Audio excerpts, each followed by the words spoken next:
एक श्री भगवान महाकाल का एक भक्त हुआ है, उज्जैनी का राजा।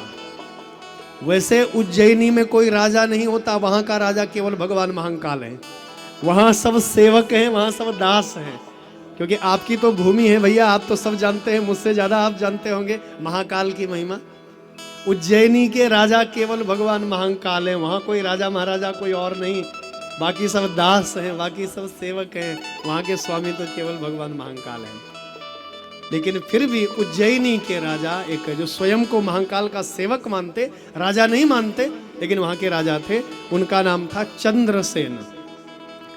चंद्रसेनाख्यो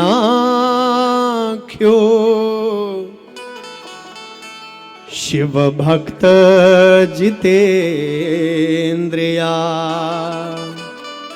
शिव भक्त जितेंद्रिया।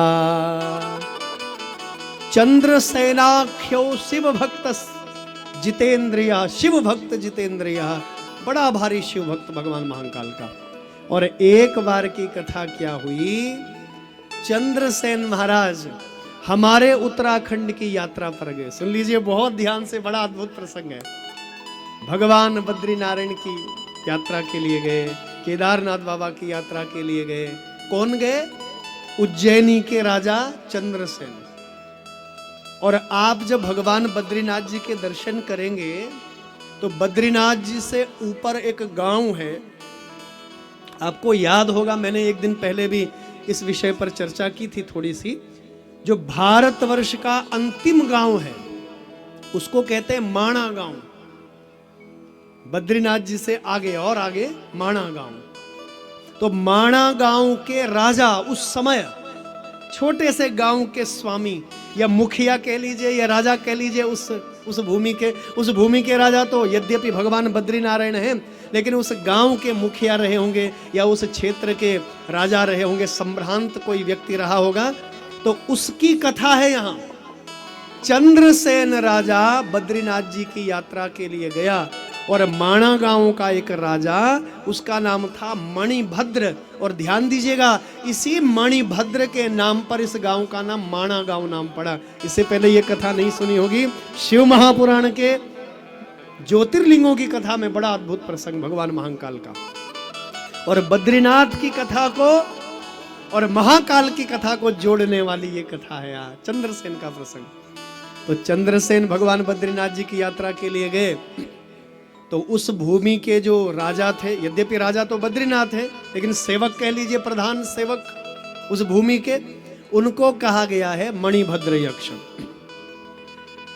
तस्या अभवत् सखा राज्ञो, तस्या अभवत्, वहां था उनका एक राजा, उनका एक सखा, उनका एक मित्र। तस्या अभवत् सखा राज्ञो मणिभद्रो गणो द्विजः। ये मणिभद्र नाम का यक्ष है। ये माणा गांव, इन्हीं के नाम पर माणा गांव नाम पड़ा, ये मणिभद्र। तो जब बद्रीनाथ की यात्रा पर गए तो मणिभद्र यक्ष इनको वहां मिले। वहां के राजा मणिभद्र थे और चंद्रसेन उज्जैनी के राजा थे। तो दोनों राजा एक दूसरे से मित्रता हो गई, दोनों मित्र बन गए। तस्या अभवत् सखा राज्ञो, सखा बन गए दोनों। मणिभद्रो गणो द्विजः, मणिभद्र नाम के यक्ष राजा के मित्र बन गए, चंद्रसेन के सखा बन गए। अपने गांव में लेकर के आए, बड़ा सत्कार किया। हमारे पहाड़ में कभी आप आइए, वहां अतिथि को भगवान की तरह मानते हैं, अतिथि देवो भव। अब तो खैर पढ़े लिखे लोग हो गए, धीरे धीरे वो परंपराएं कम हो रही हैं, लेकिन पुराने जो लोग होते थे ना भैया, हमने तो ऐसी ऐसी कहावतें सुनी है बड़े बुजुर्गों की। हमारे पहाड़ी जो बड़े बुजुर्ग थे, स्वयं बाहर रहते और अतिथियों को अंदर सुलाते थे। उस जमाने में जब पहाड़ों की स्थिति बड़ी विकट थी, कोई यात्रा के लिए आता था, बेचारे फंस जाते थे, वो जगह का अभाव होता था, बर्फ पड़ी रहती थी। उस यात्रा के लिए, कठिन यात्रा के लिए, बद्री केदार के लिए लोग जब आते तो हमारे पहाड़ की जो बड़े बुजुर्ग थे उनके विषय में आज भी कथा सुनते हैं कि जो यात्री आते थे उनको अपने कमरों में सुलाते और स्वयं बाहर सोते थे, और निशुल्क। ऐसा मत सोचिए कि कोई पैसा मांगते थे, नहीं, हमारे अतिथि हैं, हमारे भगवान का रूप है, बद्री विशाल का रूप है, इसलिए उनको अपने घरों में रखते। ये हमारे पहाड़ों की परंपरा होती थी उस जमाने में। तो मणिभद्र नाम के जो यक्ष हैं, चंद्रसेन राजा की मित्रता हो गई, तो चंद्रसेन को अपने घर में लेकर के आए, माणा गांव में लेके आए, खूब सत्कार किया, खूब सेवा की। बोले महाराज आप तो उज्जैनी के राजा हैं, बड़े राजा, श्रेष्ठ राजा हैं, क्योंकि उज्जैनी का नाम बहुत प्रसिद्ध था उस जमाने में। मैं तो साधारण गांव का राजा हूं, लेकिन मेरा सौभाग्य है जो मुझे आपने अपना मित्र बनाया, सखा बनाया, मेरा सौभाग्य। मैं तो पहाड़ी राजा हूं, क्यों, मैं पहाड़ी राजा हूं, साधारण हूं, आपने मुझे अपना सखा बनाया, ये मेरा सौभाग्य है। ये शिव पुराण जी की कथा है, बड़ी अद्भुत। तो जब राजा चंद्रसेन 2-4 दिन रुक करके जाने लगे, तो मणिभद्र यक्ष के पास एक मणि थी। ध्यान दीजिएगा आप, इस मणि की कथा बड़ी प्रसिद्ध है, और इस मणि को कहते हैं चिंतामणि। नाम सुना आपने चिंतामणि का? चिंतामणि। जिसके पास ये चिंतामणि होती थी, उसकी चिंताएं सब हरण हो जाती, सब नष्ट हो जाती, सब समाप्त हो जाती, जिसके पास ये चिंतामणि रहती थी उस जमाने। तो मणिभद्र यक्ष इतने उदार हृदय के, बोले महाराज मुझ पहाड़ी व्यक्ति को तुम याद रखोगे, मुझ गरीब को कभी याद करोगे नहीं करोगे, क्या भरोसा। इसलिए मैं भेंट स्वरूप में आपको ये चिंतामणि दे रहा हूं, लो ये मेरी तपस्या का फल है, मेरे बद्री विशाल ने मुझे दिया है, लीजिए ये आपके लिए मेरी तरफ से उपहार है, भेंट है। शिव पुराण में लिखा स्पष्ट, मणिभद्रो ददो तस्मे चिंतामणिर् मुदारधि, चिंतामणि उदारधि। कितने उदार हृदय का है। मणिभद्रो ददो तस्मे, मणिभद्र को उसने एक मणि दे दी, उदारता के। कितने उदार होते हैं पहाड़ी लोग। देखो इस प्रसंग के द्वारा मैं ये कहना चाहता हूं, हमारे उत्तराखंड के लोग कितने सहज, कितने सरल, कितने उदार होते हैं। वह दिव्य चिंतामणि चंद्रसेन राजा को प्रदान कर दिया, क्या बात। और राजा चंद्रसेन धन्य धन्य हो गया। धन्य हो महाराज आप। दोनों मित्र कंठ मिले एक दूसरे के, और यहां से विदाई ली चंद्रसेन राजा ने। बोलिए बद्री विशाल भगवान की जय। और आज भी यदि आप बद्रीनाथ के दर्शन करें तो बंधुओं, शिव महापुराण में उस राजा का नाम आया मणिभद्र। माणा गांव के राजा का नाम मणिभद्र, और उन्हीं के नाम पर माणा गांव नाम पड़ा। और आज जब जाएंगे वहां तो मणिभद्र यक्ष को कई और पुराणों में घंटाकर्ण कहा गया। ध्यान से सुनना, घंटाकर्ण। आज जो लौकिक भाषा में, हम पहाड़ी भाषा में मणिभद्र नाम कोई नहीं जानता। ये शिव महापुराण में नाम है मणिभद्र, लेकिन कई अन्य पुराणों में, हरिवंश पुराण को जब हम लोग पढ़ते हैं तो उसमें स्पष्ट लिखा है कि मणिभद्र यक्ष ही घंटाकर्ण है। ये दो नाम एक ही व्यक्ति के हैं। तो आज भी यदि आप वहां जाएंगे तो उस भूमि के स्वामी भगवान घंटाकर्ण हैं, मणिभद्र यक्ष हैं। बोलिए घंटाकर्ण भगवान की जय। और बद्रीनाथ जी के पट जब खुलते हैं ना, श्रीधाम बद्रीनाथ जी के, तो भैया बद्रीनाथ जी के पट भगवान घंटाकर्ण साथ में रहते हैं, उनकी अनुमति से ही खोले जाते हैं वो पट। क्योंकि सबसे बड़े उस भूमि के जो कोतवाल हैं, उस भूमि के जो रक्षक हैं बद्रीनाथ की भूमि के, वो भगवान घंटाकर्ण हैं, वो वही मणिभद्र है। शिव पुराण में नाम आया मणिभद्र, लेकिन हरिवंश आदि पुराणों में जब मैंने पढ़ा है तो मुझे लगा कि वही घंटाकर्ण ही मणिभद्र यक्ष है। तो आइए, कितने उदार हृदय के होते वो चिंतामणि इस मणिभद्र ने अपने मित्र चंद्रसेन को दी।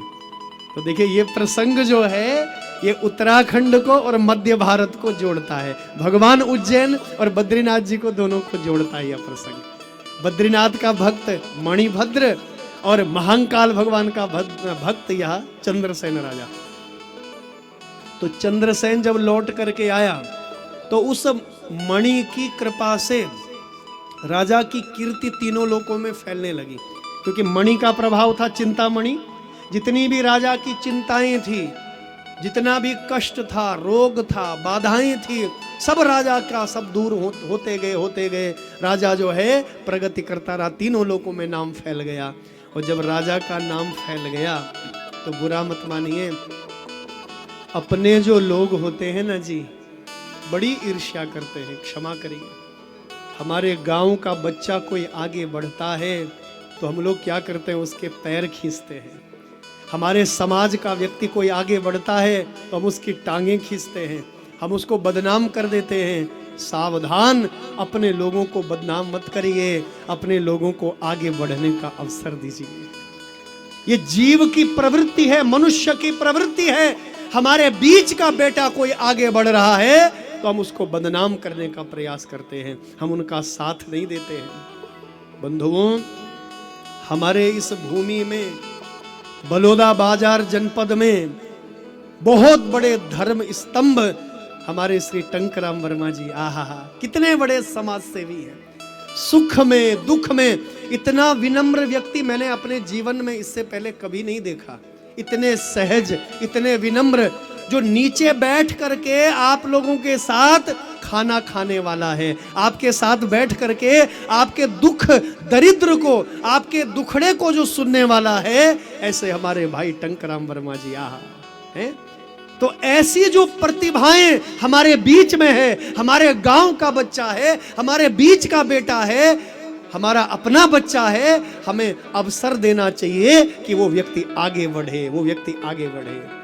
और हमारे गांव का, समाज का व्यक्ति आगे बढ़ेगा तो हम भी फिर आगे बढ़ेंगे। लेकिन मनुष्य की प्रवृत्ति क्या होती है, कोई हमारे बीच का आगे बढ़ रहा है तो हम पैर खींचेंगे, उसको बदनाम करने का प्रयास कर देंगे, उस पर लांछन लगा देंगे, आरोप लगा देंगे, उसको बदनाम करने का प्रयास करेंगे। इसलिए अपने लोगों को आगे बढ़ने का अवसर दीजिए। हमारे बीच में ऐसा नहीं है कि छत्तीसगढ़ में कोई प्रतिभाएं नहीं है, बुरा मत मानिए। एक से बढ़कर एक ऐसी प्रतिभाएं हैं, चाहे सामाजिक क्षेत्र में हो, राजनीतिक क्षेत्र में हो, शिक्षा के क्षेत्र में हो, किसी भी क्षेत्र में लीजिए आप, एक से बढ़कर एक प्रतिभाएं हैं। लेकिन हम हमारी प्रतिभाओं को कुचल देते हैं, अभाव में बेचारी प्रतिभाएं कुचल दी जाती हैं। इसलिए अपने बीच के बच्चों को आगे बढ़ने का अवसर दीजिए, हैं? उनकी सहायता करिए, उनकी मदद करिए, उनकी ईर्ष्या जलन मत करिए। चंद्रसेन राजा का मान सम्मान जब बढ़ गया तो जितने अपने लोग थे ना, जलन होने लगी। अरे ये दुष्ट तो बहुत बड़ा बन गया, इसका नाम तो सब लोग जानते हैं, खूब बड़ा बन गया ये, तो सब लोग ईर्ष्या जलन करने लगे। और इन दुष्टों ने क्या किया, देखिए, दुष्टता कभी भी अपनी प्रवृत्ति नहीं छोड़ता है, दुष्ट व्यक्ति कभी दुष्टता नहीं छोड़ता। इन दुष्टों ने क्या किया, जो राजा के शत्रु राष्ट्र थे, शत्रु जो राजा थे, उनसे हाथ मिला लिया और राजा का जो अस्त्र बल है, शस्त्र बल है, सैन्य बल है, वो सब बता दिया। सब जो भेद थे राजा के वो सब बता दिए। कहाँ उसके वाहन है, कहाँ अस्त्र शस्त्र हैं, कहाँ सेनाएं हैं, क्या क्या व्यवस्थाएं हैं, क्या उसकी योजनाएं रहती हैं, सब शत्रुओं को बता दिया। शत्रुओं को पता लग गया। और बंधुओं, इस विषय में जब राजा को पता लगा, अब राजा महाकाल की शरण में गया। हे महादेव, तेरे अतिरिक्त मेरा कौन है बाबा, मेरे अपनों ने मेरा साथ छोड़ दिया है, मेरा अब केवल तू ही है और मेरा कोई नहीं। सब कुछ छोड़ करके महादेव के चरणों में बैठ गया। और बंधुओं, स्वयं महाकाल उस लिंग से प्रकट हो गए और उन दैत्यों का संहार किया। जितने भी राजा के शत्रु थे, जो एक बने हुए थे, सबका महादेव ने अंत किया। तो ये महिमा है भगवान महाकाल।